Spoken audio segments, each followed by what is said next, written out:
Jean Schnupp here. Welcome to another of the Savvy Sightseer video vacation series, and the third in my bucket list programs. That's those places I hope to get to someday. The idea is if I research them now, then when travel is routine again, I'll be all set with a list of places I want to see and what I want to do when I get there. If you're watching this video, then it's probably safe to assume you like the concept of going away on vacation. Until the pandemic hit, many of us took the idea of a getaway, near or far, somewhat for granted and didn't think too much about it. But when was the whole idea of a holiday break first conceived? Well, it appears we have the ancient Romans to thank for that. When expanding their empire through a large part of the known world at the time got to be too much, well, then the emperors would leave their palaces and hectic life in Rome and head for their expansive estates along the coast of the Tyrrhenian Sea. Naples, Sorrento, the Amalfi Coast, and islands of Capri, and even farther south to Sicily, were among the most popular spots to soak up sun and sea. They left behind some incredible examples of their culture and architecture, which today's travelers can admire.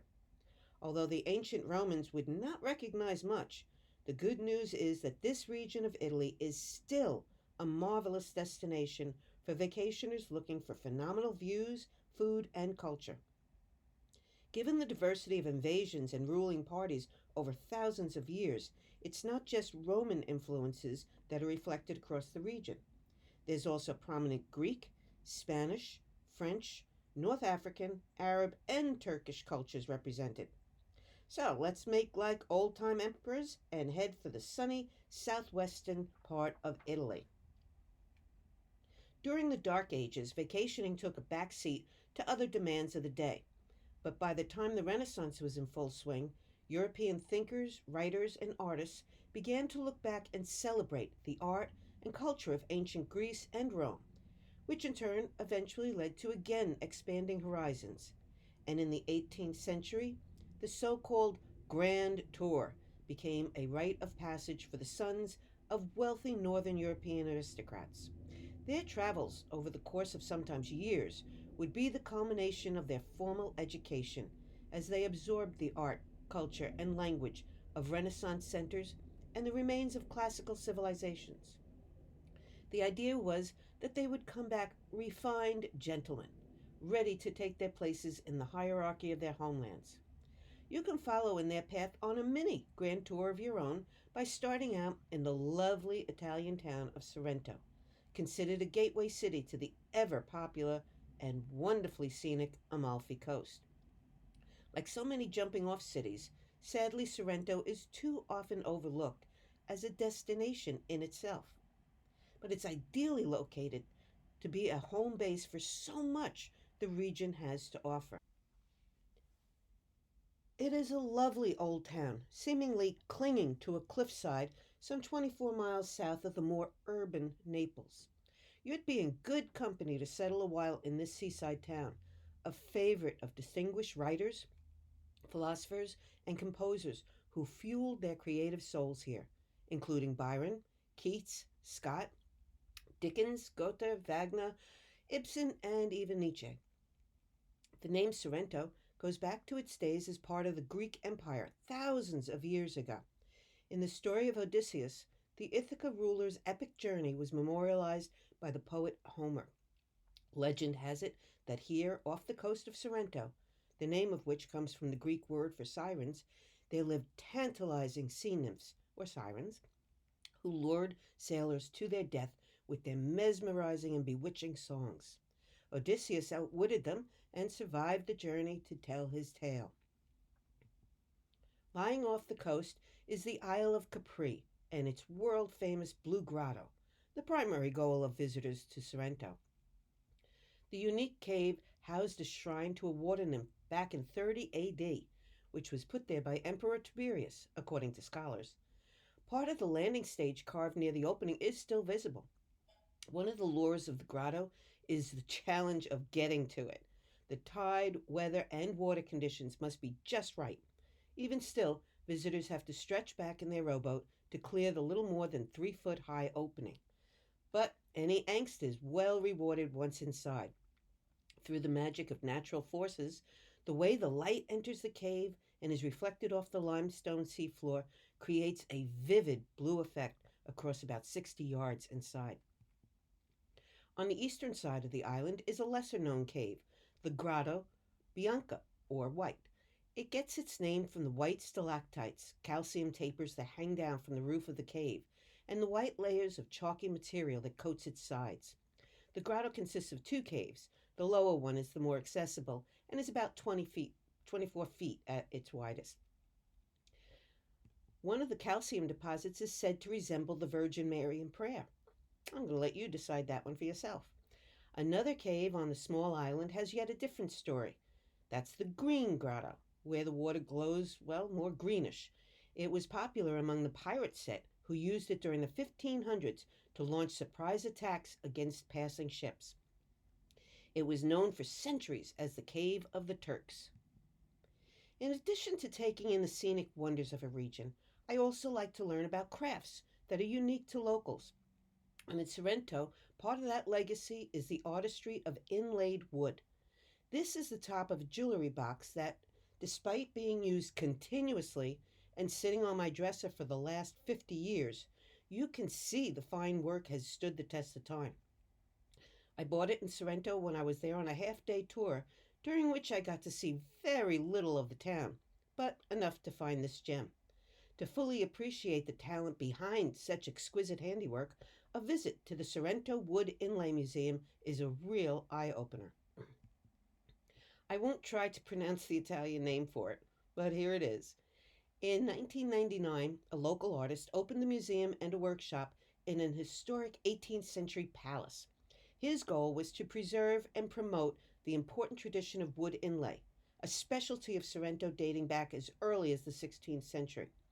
The fine workmanship of wood inlay, known as intarsia, is a technique of arranging different woods, like mahogany, rosewood, ebony, olive, walnut, all different varieties, into elaborate surface designs to create very intricate human figures, geometric patterns, or landscapes. In addition to jewelry and music boxes, the technique is also used to adorn furniture, instruments, and much more. These works were in high demand by the aristocratic class and likely brought home as souvenirs by many on that grand tour. Besides the museum, local factories offer tours to let visitors see the artisans at work and maybe even take a turn at trying their own hand in creating an inlaid product. Craftsmen can also be admired on a stroll through the historic center as they create the painstaking designs in their workshops along the narrow lanes of a shopper's paradise. After a day of sightseeing, a lovely concept of Italian life is the evening wander, where in many towns the main drag becomes pedestrian only for a few hours of what's known as the passeggiata, when locals and tourists alike stroll along with friends, unwind and work off dinner, or add to it with a delightful gelato. In Sorrento, a popular venue is the Corso Italia, the town's long shop and restaurant lined main thoroughfare.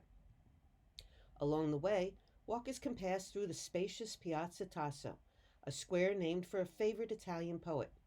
In the center of the square is a statue dedicated to San Antonius, the town's patron saint who is credited with many miracles. One of the most enduring stories explains why the sculpture depicts him with his foot on a sea creature. It seems he saved a boy, or a few children, depending on the legend source, from being swallowed by a huge sea monster.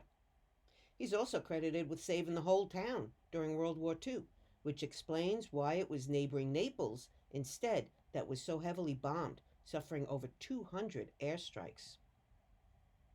One of the sights I really want to see when I convert my bucket list to an actual trip is an easy 20-mile outing from Sorrento, the 2,000-year-old locked in time city of Pompeii, once considered a resort playground for first century wealthy Romans looking for a summertime getaway. It had all the standard tourist attractions: an entertainment arena or amphitheater, bathhouses for massages and steam therapy, brothels with quite a lot of explicit murals along with a menu card of specific acts and their prices, so not necessarily a family destination. There's even shops and fast food joints. In 2011, I was blown away by the Discovery Times Square exhibit of the town in the aftermath of Mount Vesuvius's eruption in 79 AD. It is one thing to see some pieces displayed, no matter how beautifully they were done as in such an exhibit, but you must get an entirely different sense when actually walking in the footsteps of the people from that time and seeing the size and scope of the city in real life. Within its 2 miles of fortified walls, the city spreads out over 163 acres. Pompeii is one of the most visited archaeological sites in the world, and in 1997, it, together with two nearby cities, were designated a UNESCO World Heritage Site. When Vesuvius erupted, locals had no idea what was happening, since they didn't even know what a volcano was. They'd missed the warning signs and were going about their daily routines when ash and rock started spewing 12 miles into the air and raining down on Pompeii and neighboring towns at a rate of 100 to 200 miles per hour, rapidly engulfing them and their residents under about 20 feet of volcanic debris. 1,000-degree Fahrenheit heat, suffocating ash, and crashing ceilings killed an estimated 20 to 30,000 people in the popular port and merchant region. The speed and extent of the town's burial served to preserve it, though, remarkably well. Excavation at Pompeii started in 1748 and continued intermittently throughout centuries. The most recent, the Great Pompeii Project, started in 2018 with a grant of over €100 million from the European Union and the Italian government. The end result of all these efforts is a glimpse into a bygone era. This is not a recreation, but rather a restored city that opens the door to how early Romans lived, loved, ate, entertained, worshipped, and governed. This courtyard garden was a typical feature within a sprawling home of a high-ranking family.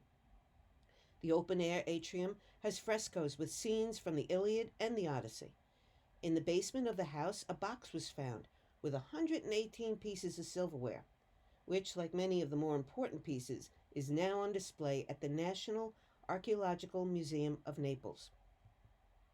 A large, continuous fresco covers 3 walls in the dining room of the Villa of the Mysteries, so named because it depicts a mysterious rite showing a suggestive scene between gods. One hypothesis is that the home's owner was a rich merchant who wanted to give the impression he was culturally advanced by decorating his house with myth-inspired frescoes. To date, the remains of over 1,000 victims have been unearthed. Only the bones have been found, but through a technique pioneered in 1860 by archaeologist and then excavation director Giuseppe Fiorelli, casts of the deceased were made by pouring concrete into volcanic ash hollows where the body had disintegrated. Several copies of these body casts were part of the Discovery exhibit in New York City and were pretty impressive to view. At the intersection of 2 streets in town, excavators cleared the debris to expose what we would call today a snack bar. One side of the counter is elaborately decorated with a sea nymph on horseback in a marine environment. Nearby, some large 2-handled jars with slim necks were found. Drinks and hot food would have been served, according to researchers who say such enterprises were common throughout the Roman world. A reported 80 of these were dotted around Pompeii. From Sorrento, you can travel south and into another UNESCO World Heritage Site, one that is as unlike Pompeii as possible, the Amalfi Coast. This 43-mile stretch between Sorrento, east to Salerno, is an infamously winding coastal road with more than a dozen key cities along the way, making it what UNESCO deemed an outstanding example of a Mediterranean landscape with exceptional cultural and natural scenic values. Terraced into the cliffsides along the route are lemon groves, the birthplaces of the extra-large and fragrant lemons that become a nectar to the gods in the form of one of the region's most popular exports, limoncello liqueur. The narrow and twisting nature has earned this the nickname of a road of 1,000 bends. It is typically packed during the high season, and so hiring a local driver is suggested as the best way to fully enjoy the scenery for drivers and passengers alike. A key stop along the picturesque roadway is Positano, with buildings stacked one above the other into the mountainside. It is a mecca for high end tourism. A quick look at the town from the water lets you know you'll be in for a lot of walking up and down steep stairways and pedestrian walkways. A typical setup for the compact coastal towns. And while there are plenty of beaches along the coast, mostly they're less sandy and more pebbly. Positano is considered positively photogenic and is one of the most photographed places along the coast, a darling of the Instagram set, and a favorite retreat for creative artists like Pablo Picasso. American author John Steinbeck said of the little town, "Nearly always, when you find a place as beautiful as Positano, your impulse is to conceal it." The town for whom the coastline is named, Amalfi, was once the capital of the Maritime Republic and an important trading power in the Mediterranean. The first text of maritime law, written here in the 11th century, was followed well into the 16th and is on display in the town's Civic Museum. Between 839 and around 1200, merchant ships sailed from Amalfi filled with prime lumber. They headed out to foreign ports in North Africa, Syria, Palestine, and Byzantium. They traded it and sailed home with cargo holds laden with gold, spices, precious stones, and fabrics. Amalfi traders soon became very rich. They expanded their horizons and learned through these international exchanges. One technique picked up was from the Arabs. It was a particular way to make paper using scrap cotton, linen, and hemp, a rag made, not pulp based paper. Amalfi is believed to be one of the first places in Europe where paper in the modern sense was made. The industry became a very important part of the local economy and was, and still is, credited for its very high quality. The primary customer for Amalfi paper today is the Vatican, which uses the fine stationery for official correspondence. At the industry's height, 16 water powered mills, like this 13th century one, propelled heavy wooden mallets to process the cotton, linen, and hemp fibers for churning out the quality craft item. Amalfi makes sure the history of this important product and process is preserved. In one of the oldest paper mills in Europe, the Museum of Paper provides 21st century visitors with an opportunity to witness the craftsmanship behind the ancient business.